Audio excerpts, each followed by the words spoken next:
de ta présence. Nous avons besoin de toi. Inonde ce lieu de ta présence. Nous avons besoin de toi. Viens, esprit de révélation. Nous avons besoin de toi. Viens, esprit de révélation. Nous avons besoin de toi. Je dis viens, esprit de révélation. Nous avons... Bien-aimés dans le Seigneur, bonjour.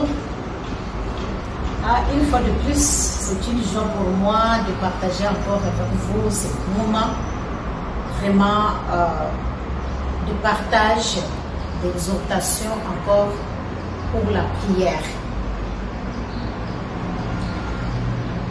Le Seigneur était en train de me mettre à cœur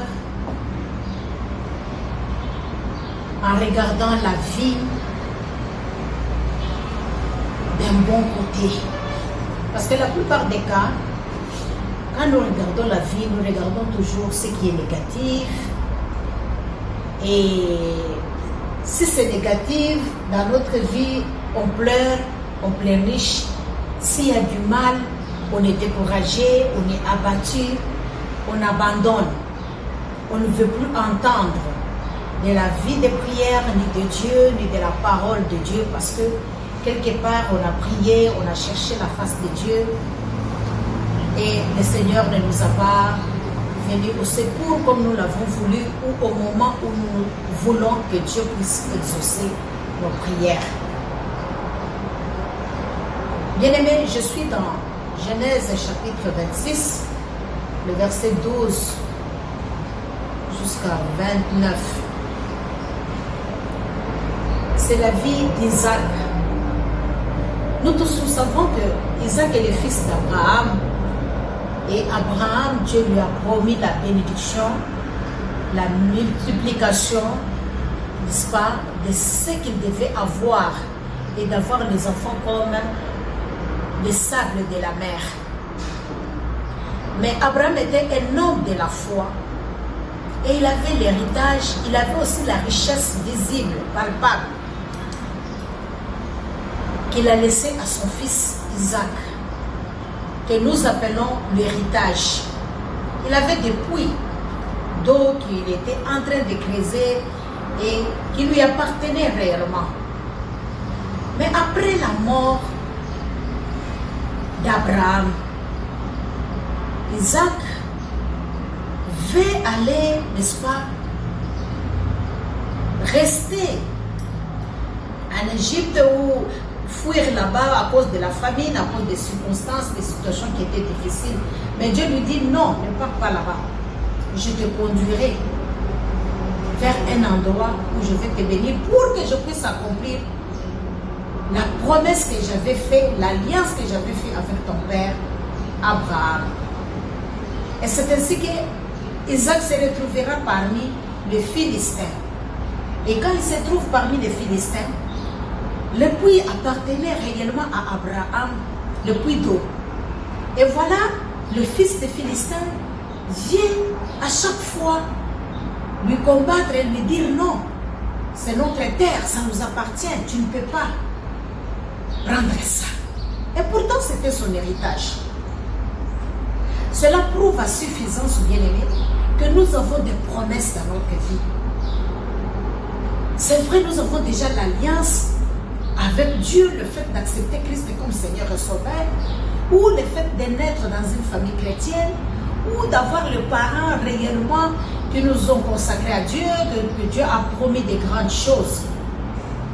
Mais nous devons comprendre que l'ennemi ne peut pas nous laisser d'accéder à des choses facilement. Et vous-même, vous savez, quand on acquiert des choses facilement, des fois on les perd aussi. Pourquoi? Parce que à un moment donné, on n'est pas responsable, on ne sait pas comment est-ce qu'on peut garder ces choses-là, les gérer des fois. Ou bien comment est-ce qu'on a le parent ou la personne qui nous a légué, comment est-ce qu'il a travaillé pour avoir cela. Alors, l'ennemi s'est levé pour combattre Isaac. Lorsque nous voyons première pluie, deuxième pluie, il était dans les déserts, dans la vallée, mais finalement, Isaac est arrivé à creuser un puits qu'il a dénommé Rehoboth. C'était un endroit de repos, la signification de Rehoboth. Et il a dit, quand il a eu cet endroit-là, que l'Éternel nous a mis au large. Parce que c'était un puits qui n'a pas eu de querelle, de dispute avec d'autres bergers, des fils de Philistins.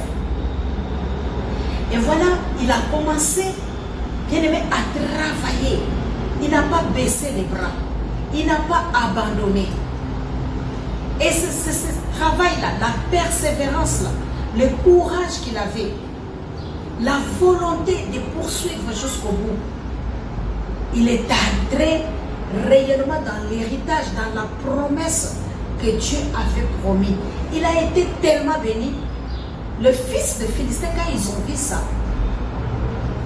au verset 22, 25, vous allez lire qu'ils sont venus pour qu'ils cherchent encore, qu'ils puissent établir l'alliance avec Isaac. Isaac n'a pas refusé. Et il les a posé la question pourquoi. Mais ils ont répondu parce qu'ils ont vu la prospérité, qu'il était prospère et tout ce qu'il faisait. Et pourtant, ils l'ont chassé, ils ont dit qu'il est devenu plus fort que eux au verset 22. Isaac est devenu plus fort que eux, plus riche que eux, alors ils ne veulent pas de lui. Donc vous voyez que c'est une jalousie sans cause. C'est une jalousie mal placée. C'est une jalousie qui ne mérite pas. Parce qu'il a travaillé pour avoir ce qu'il a. Souvent, c'est ce que nous expérimentons. C'est pourquoi je t'invite à la vie de prière.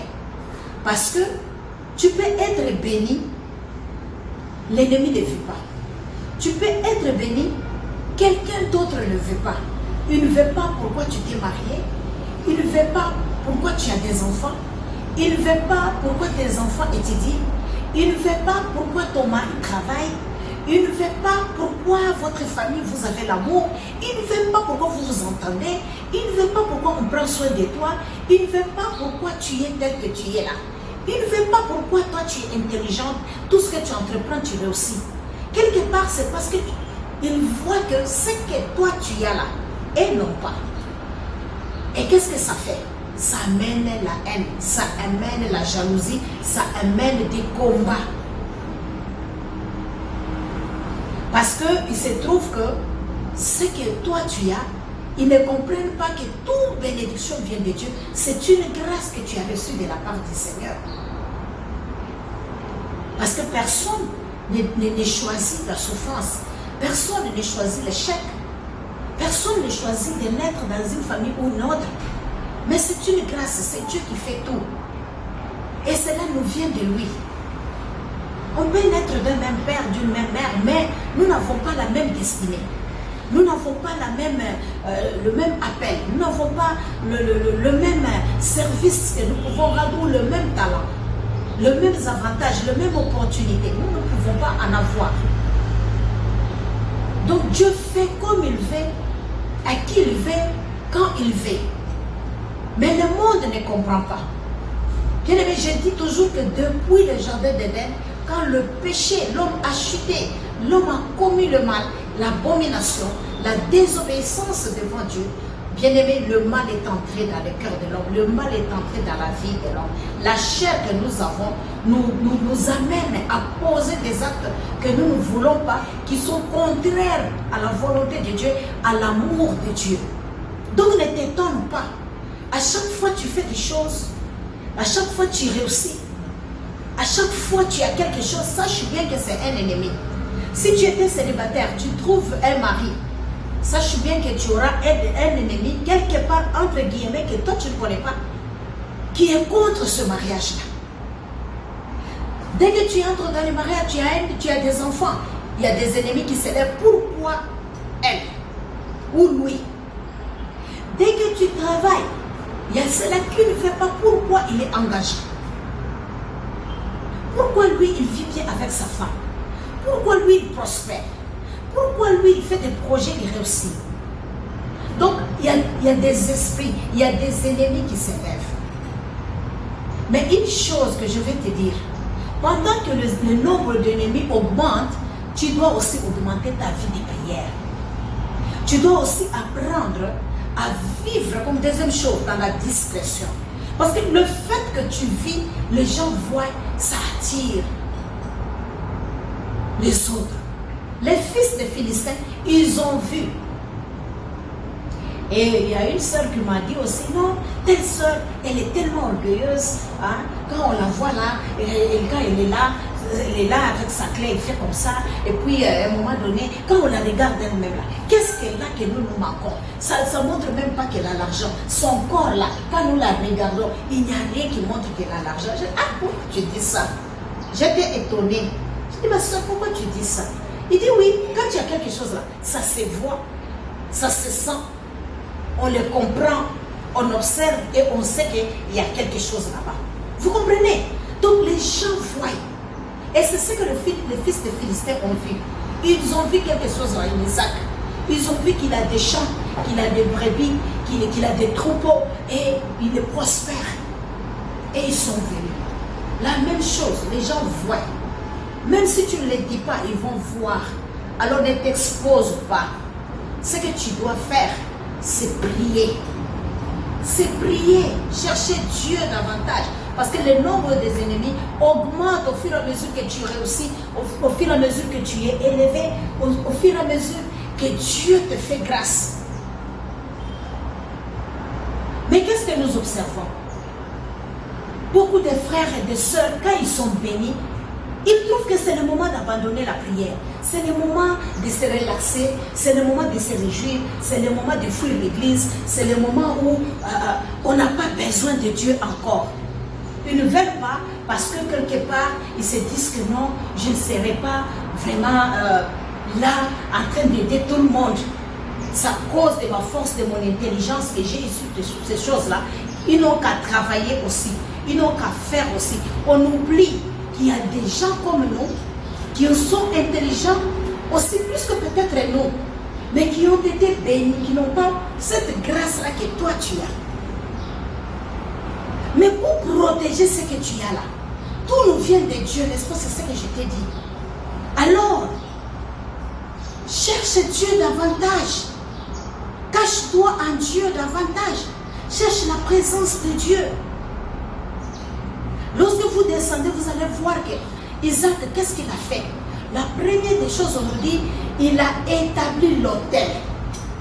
C'est-à-dire, il a établi la relation entre lui et Dieu. Quand il a établi cette relation-là, et après, il a bâti maintenant lui-même, pour lui-même. Donc, Dieu doit occuper d'abord la première place dans notre vie. Quand Dieu nous bénit, nous fouillons la présence de Dieu. Donc cette bénédiction-là ne vient pas de Dieu. Parce que si Dieu nous donne, c'est ce qui va nous amener davantage de nous approcher de lui, de prier, de le chercher davantage. Parce que nous avions vu sa main, nous avions vu sa bonté, nous avions vu sa grâce se manifester dans notre vie.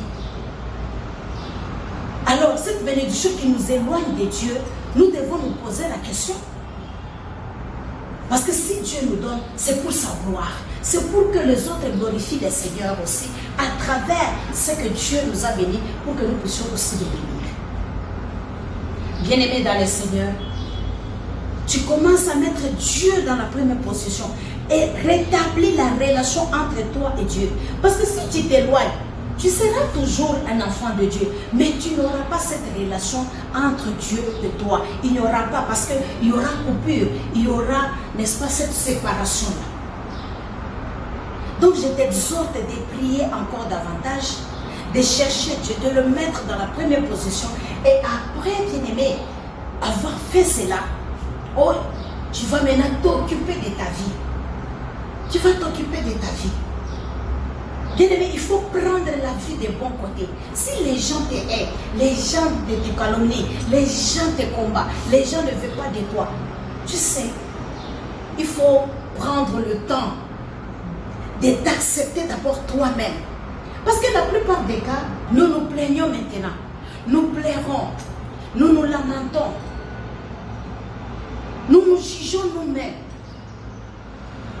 On se regarde, on dit non, je ne suis pas digne parce que tel ne m'aime pas. Oui, je manque ceci, je ne suis pas comme ça. Non, il faut t'accepter toi-même, te célébrer toi-même, t'aimer toi-même d'abord. Accepte ce que tu es. Accepte. Il n'y a personne, bien-aimé, qui peut te célébrer que toi-même. Il n'y a personne qui peut te faire des éloges que toi-même. Parce que le même gens qui peut t'acclamer aujourd'hui, ce sont les mêmes gens qui vont crier sur toi, ce sont les mêmes gens qui vont encore t'abandonner, qui vont te délaisser. Même Psaume 146 nous dit, l'Éternel ne nous délaissera jamais. Il est toujours avec nous. Et le psaume 23, il nous rassure qu'il est le bon berger. Ce que l'autre est, remercie le Seigneur, bénis Dieu de ce qu'ils sont. Mais accepte aussi ce que tu es. C'est à ce moment-là que tu vivras une vie heureuse, une vie de contentement. Parce que tu ne vis pas à cause des gens, mais tu vis pour toi-même. Et tu vis parce que Dieu t'aime tel que tu es. Il t'accepte. Tu es une créature merveilleuse. Pourquoi tu dois te sous-estimer? Pourquoi tu dois attendre les autres t'apprécier, les autres t'élever, les autres te considérer? Non. Si Dieu le permet, gloire à Dieu. Mais quand tu vis une vie pour les autres, tu vas souffrir, tu seras malheureux ou malheureuse. C'est là où tu vas commencer à être chez toi, dans ta maison, tu n'es pas tranquille, tu ne t'épanouis pas. Tu es là en train de pleurer tout le temps parce qu'on m'a dit ça, on m'a fait ça, on m'a rejeté. Non, tu fais de l'amour, les gens ne veulent pas. Et alors, qu'est-ce que tu fais? Accepte-toi. Tu ne peux pas vivre la vie des autres. Vis ta vie. Vis ta vie et contente-toi de ce que tu as, de ce que tu es. À un certain moment, bien aimé, moi je prie, j'ai commencé à comprendre. Je chante et je danse. Je chante, je me réjouis. Je prends la vie d'un bon côté, bien aimé. Quel que soit je traverse les problèmes, quel que soit j'ai des difficultés, quel que soit je suis malade, quel que soit j'ai... Bien aimé, je prends ce que Dieu me dit et je accepte ce que j'ai. Je célèbre ma vie moi-même, je me réjouis. Parce que la vie elle-même, la Bible nous dit qu'il est donné à un homme de vivre une seule fois. Et après quoi vient la mort. Et le jugement. Donc tu vis, c'est maintenant que tu vis. C'est maintenant que tu es là. C'est maintenant que Dieu est avec toi. C'est maintenant que Dieu te bénit. Alors profite de cela. Entre dans ton Rehoboth. Parce que des fois aussi, on arrive à vivre une vie d'hypocrisie à cause des gens. Ah non, si je m'habille, les gens vont parler. Ah non, si je... J'ai déjà dépassé ce niveau-là. Qui ne parle, qui ne parle pas, je m'en fous. N'est-ce pas? J'ai déjà dépassé ce niveau-là. Oh, oui, quelqu'un, oh non, il ne m'aime pas. Je commence à pleurer. J'ai déjà dépassé ça. Donc, il faut prendre ça d'un bon côté la vie. Que Dieu te donne là. Et quand Dieu t'amène dans le moment des robots, le moment de repos, parce que nous sommes aussi habitués, nous les chrétiens, tous les jours, les prières de combat, oui, les prières de combat, il y a un temps, ça va s'arrêter, où tu dois entrer dans ton robot, dans ton temps de repos. Vous savez, quand les portes se ferment, derrière toujours chaque porte, il y a toujours l'espace derrière cette porte-là. Donc quand une porte s'ouvre, tu trouveras un autre espace. Quand on a bloqué Isaac, il a continué à chercher, jusqu'à ce qu'il a trouvé son Rehoboth. Donc continue à chercher. Ça, si une porte se ferme, cherche encore. Dieu te donnera des opportunités, des occasions où tu trouveras une autre porte qui va s'ouvrir et tu trouveras un espace pour toi où tu vas faire un temps de repos. Et dans ce temps de repos, profite. C'est le temps où tu as des choses dans ta main. C'est le temps où Dieu te bénit financièrement. C'est le temps où Dieu donne le matériel. C'est le temps où Dieu te bénit spirituellement. C'est le temps où Dieu combat tes ennemis. Il n'y a personne qui s'élève à ce moment-là. Il bloque tout le monde et tu es tranquille. Tu n'as plus à combattre encore. Si Dieu t'amène dans ces temps de repos-là, profite de ces temps-là. Et si Dieu, tu sais que c'est le temps où Dieu met la sémence entre mes mains, ne t'éloigne pas de la maison de Dieu. Ne t'éloigne pas de Dieu. Sème ça maintenant. Parce que tu vas les récolter. N'est-ce pas, la Bible nous dit de s'aimer à toute occasion, parce qu'on ne sait pas là où ça va pousser. Il faut s'aimer. Il nous dit de jeter même notre pain sur l'eau, parce que nous allons les retrouver, les récolter. Donc ne te décourage pas. C'est le moment où tu dois s'aimer. Ce n'est pas le moment de fuir Dieu. Ce n'est pas le moment de s'éloigner de Dieu. Ce n'est pas le moment d'abandonner Dieu. Ce n'est pas le moment d'être dépassé. Ce n'est pas le moment de dire oui, ça me suffit, je n'ai plus besoin de Dieu. Et si la mort t'est trouvée dans cet état, qu'est-ce que tu vas faire? La Bible nous dit à quoi ça sert de gagner le monde entier, de perdre son âme? Parce que nous tous, sur la terre, beaucoup de gens sont là. C'est toujours le matériel. Ils sont là, ils sont là. Toute cette richesse-là, il faut vivre en sachant que tu es pèlerin sur la terre. En sachant que tu es un étranger. Mais si tu t'attaches trop à ces choses-là, tu oublies Dieu. Où est-ce que tu vas passer ton éternité? Le temps viendra, bien-aimé, où tu vas laisser toutes ces choses-là. Donc, Dieu doit être prioritaire dans notre vie. Donc ne te dis pas, je n'ai pas demandé à Dieu, ce n'est pas nécessaire. C'est très, très, très capital, c'est très important. La prière, c'est quelque chose de capital, très important dans notre vie. Ça te permet d'aller dans des dimensions élevées, ça te permet de réussir dans les combats, ça te permet de te protéger, ça te permet d'être dans la présence de Dieu en permanence, ça permet Dieu d'agir dans ta vie. Parce que quand on prie, on a la foi. C'est un acte de foi, la prière. Ça montre que tu comptes sur Dieu, tu t'appuies sur Dieu. Tu t'attends que Dieu puisse te venir au secours. Tu ne comptes pas sur tes capacités, n'est-ce pas, tes compétences, tout ce que tu as, tes potentiels ou quoi. Tu ne comptes pas sur ça, tes talents. Mais tu comptes sur le Seigneur et tu t'attends de lui. Alors, bien-aimé, je t'exhorte aujourd'hui, encore une fois de plus, la vie des prières. La vie des prières. Il est très important de prier la nuit, de prier le matin, de prier quand on sort, de prier quand on travaille, de prier quand on fait ce qu'on doit faire. Ce qu'on a à faire. Nous devons prier. Devant toute chose, en tant qu'enfant de Dieu, avant de sortir de chez toi, tu dois prier. Avant de travailler, tu dois prier.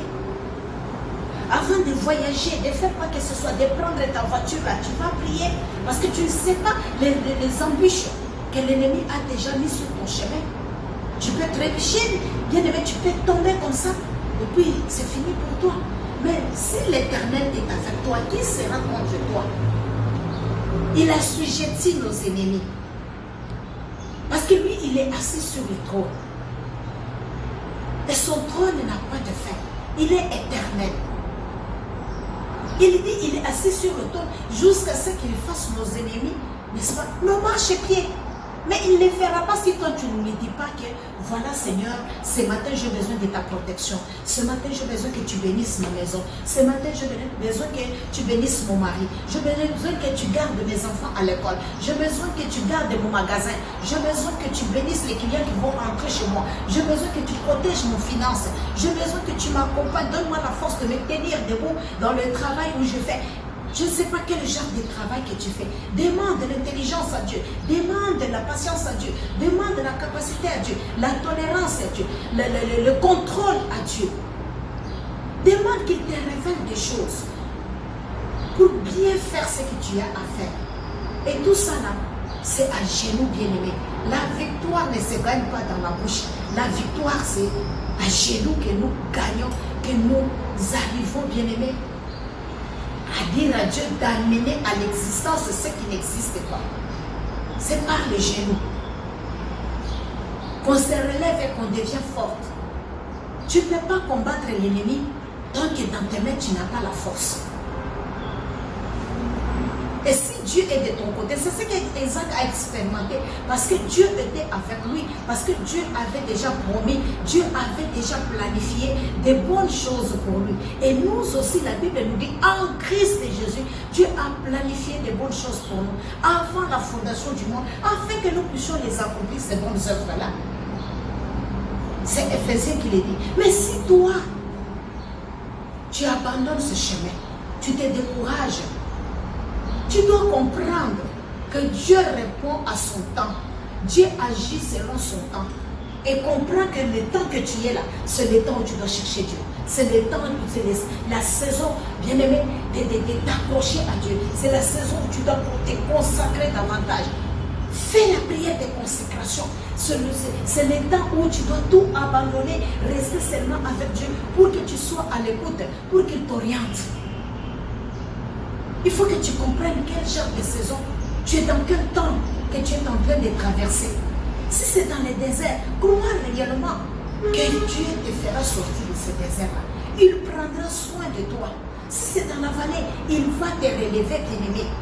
Et il te mettra sur la montagne. Parce que tu es cette lumière-là qui doit éclairer, qui doit donner la lumière. Et tout le monde doit voir cette lumière-là. On ne peut pas la cacher. On la met maintenant sur la montagne pour que tout le monde puisse voir cette lumière-là. Et que tu sais quand la lumière, nous allumons le soir, nous voyons plusieurs, n'est-ce pas, insectes sont attirés par cette lumière-là.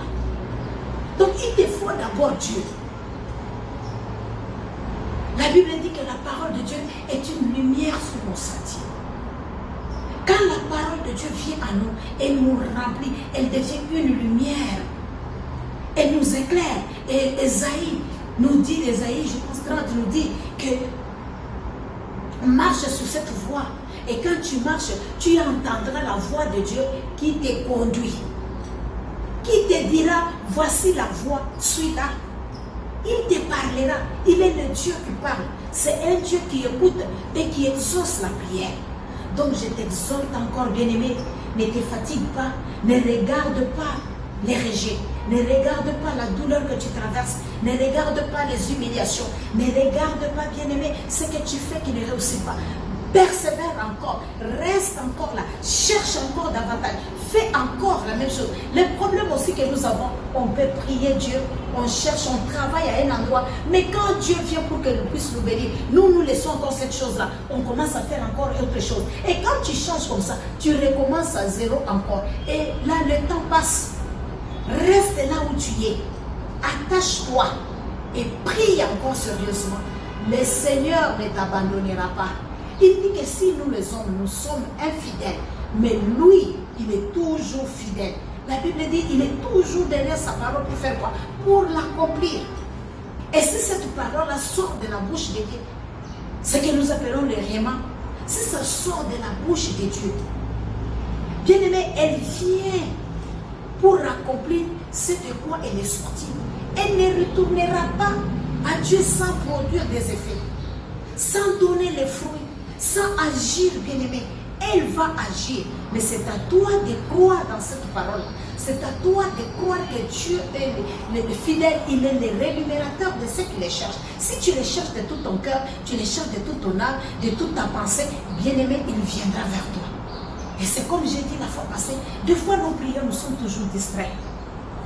On prie, on joue avec le téléphone. On prie, on n'est pas concentré. Bien aimé, quand on prie comme ça, on ne recevra pas. On prie, les idées voyagent. On est là, après on est en train de penser du rapport qu'on devait faire, ou bien de la cuisine qu'on a oublié, ou bien de quelque chose qu'on a laissé, ou des enfants, on n'est pas concentré, ou bien des business qu'on doit sortir, aller faire, ou bien des rencontres avec les gens. Quand tu pries, tes idées voyage comme ça, tu n'es pas vraiment, tu ne pries pas de tout ton cœur, de toute ton âme, de toute ta pensée, bien aimé, tu ne recevras pas. Parce que tu le fais, c'est par plaisir, par habitude, comme j'ai dit. Nous sommes toujours là, nous sommes habitués. Il y a des gens, Dieu les a déjà fait aussi entrer dans les robots, mais ils sont là toujours. Je lis, je combats, au nom de Jésus, les démons, les sorciers, tout le temps, tout le temps, tout le temps. Pendant que Dieu a déjà combattu pour lui. Il est maintenant dans le temps de repos. Au lieu de se réjouir de ce temps de repos, au lieu qu'il bénéficie de ce temps de repos, au lieu qu'il prenne soin de lui-même, mais il perd ce temps-là. Pourquoi? Parce que quelque part, on manque le discernement. Et toutes ces choses-là, bien aimé, cette prise en charge-là, c'est lui qui va nous guider dans ses prières. Il n'y a que le Saint-Esprit. Sans le Saint-Esprit, bien-aimé, personne n'est capable de t'aider comme Dieu doit t'aider. Il n'y a que le Saint-Esprit qui est aussi Dieu, qui est capable de t'assister, qui est capable de te soutenir, qui est capable de te révéler des choses cachées et profondes. Le Saint-Esprit peut te révéler ton avenir. Le Saint-Esprit peut te parler du passé. Le Saint-Esprit peut te dire ce que tu dois enlever dans ta vie. Peut te dire comment tu dois marcher. Il va te dire qui est ton mari, qui est ta femme. Il peut te conduire. Il peut t'aider dans toutes choses. Le travail, le business. Bien-aimé, il peut te parler parce qu'il est Dieu. Il est Dieu, bien-aimé. Et notre vie, c'est lui qui peut nous prendre en charge. Dans les combats, bien-aimés, tu ne peux pas être victorieux sans l'Esprit de Dieu. C'est lui qui va t'aider. Parce que l'autorité qui est en toi là, c'est l'Esprit de Dieu. Alors, c'est lui qui travaille en toi. Ce n'est pas toi. Ce n'est pas toi, bien-aimé. Toi, tu ne feras rien du tout. La Bible nous dit que Christ a vaincu à la croix. Il a triomphé. Et il a traîné dans son cortège, n'est-ce pas, les diables et tous ses alliés, ils ont été vaincus, bien-aimés. Il a triomphé de l'œuvre démoniaque. Donc toi, tu marches dans une victoire déjà qui est déjà acquis. Tu n'as pas à combattre. C'est pourquoi je te parlais que si tu as des combats comme ça, transmets-les à Dieu. Transpose ça sur Dieu. Laisse ça sur Dieu. Mais toi, qu'est-ce que tu dois faire? La louange, l'adoration. C'est pourquoi il dit aux enfants d'Israël, le pharaon que vous voyez là, devant la mer rouge là, vous ne le verrez plus. Et il a fendu les eaux. Les enfants d'Israël ont traversé et ils ont vu de leurs mains, de leurs yeux, comment est-ce que Pharaon a été englouti dans l'eau. C'est pourquoi il dit, garde silence, je combattrai pour vous. Quand il y a des combats, c'est le temps de silence. C'est le temps de laisser ça dans le main de Dieu. Le temps de tourner face. Ézéchiel, quand on lui dit, tu vas mourir. Bien-aimé, Ézéchias, il a tourné le visage contre le mur et il a commencé à prier. Il a commencé à prier, bien-aimé. Il n'a pas chanté. Il a prié. Donc il a dit à Dieu de prendre cela, d'enlever cette mort-là, de changer cette décision-là. Pourquoi des fois nous ne réussissons pas? Parce que nous voulons parler à Dieu. Non, parle à la situation. Parle à ce que tu es en train de traverser. Dis à cette situation, non, niet, tu refuses. Tu refuses que cela continue. Tu refuses que l'ennemi prenne en prise sur ta vie. Tu refuses que tu sois sous la domination de l'ennemi. Tu refuses que tu échoues. Tu refuses que l'échec s'installe. Tu refuses, bien-aimé. Parle à la situation. Parle à la situation. Et c'est ce que Jésus-Christ avait fait quand il était dans la barque avec les disciples. Quand les disciples criaient. Mais il s'est réveillé. Il dit, mais je suis là. Et quand il s'est réveillé, il n'a pas parlé à Dieu, mais il a parlé au vent. Tais-toi! Parce que c'était un homme qui avait de l'autorité en lui. Et c'est pourquoi même les gens voyaient que quand Christ parlait, il ne parlait pas comme des scribes, il ne parlait pas comme d'autres personnes, mais c'était un homme qui parlait avec l'autorité. Il avait du pouvoir en lui. Et c'est ce que tu dois aussi faire. Lève-toi, dis à la maladie de s'arrêter maintenant. Dis à la situation de s'arrêter maintenant. Dis au manquement de s'arrêter maintenant. Parle à la situation. Et voilà, bien-aimé, ce matin, je voudrais que tu n'abandonnes pas la vie de prière. Je voudrais que tu ne te lasses pas. Je voudrais que tu continues, que tu persévères. Parce que Dieu veut faire encore de grandes choses avec toi. Il veut t'amener dans d'autres dimensions. Alors c'est pourquoi je t'exhorte, Isaac, qui est vraiment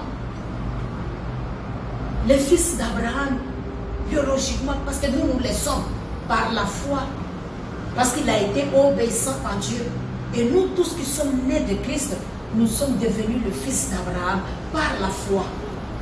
Donc nous avons aussi droit à l'héritage. Nous sommes co-héritiers avec Christ dans le royaume de notre Père. Et héritiers de Dieu. Donc nous devons aussi avoir droit à cet héritage-là comme Isaac. C'est pourquoi je viens t'exhorter. C'est pourquoi je viens te dire, ne te lasse pas, n'aie jamais abandonné. N'aie jamais abandonné. Persévère. Continue à chercher Dieu.